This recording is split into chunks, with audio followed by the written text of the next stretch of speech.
Middle ఈస్ట్లో మళ్ళీ high tension వాతావరణం నెలకొంది. ఇరాన్పై మళ్ళీ దాడులకు ట్రంప్ ప్లాన్ చేస్తున్నారు.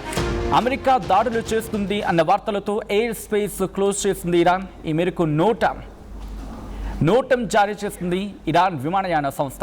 ఈ నెల 25 వరకు అన్ని రకాల విమానాల రాకపోకలకు బంద్. ఇంకోవైపు అమెరికా ఇరాన్ మధ్య కొనసాగుతున్నాయి చర్చలు.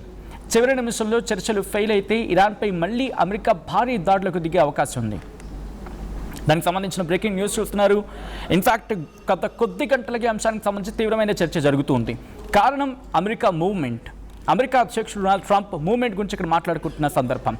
అయితే ప్రస్తుతం ఇరాన్ తన ఎయిర్ స్పేస్ని క్లోజ్ చేసింది.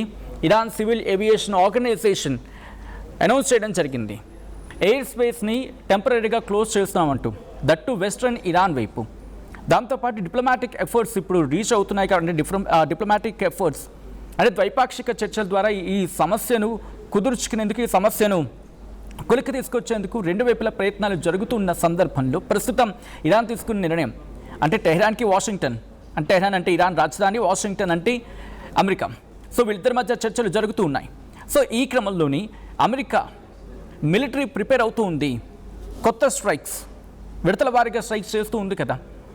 సో అలా చూసుకుంటే ఇప్పుడు ఇంకొకసారి దాడులకు దిగే అవకాశం ఉంది అనేది విపరీతమైన చర్చ జరుగుతుంది.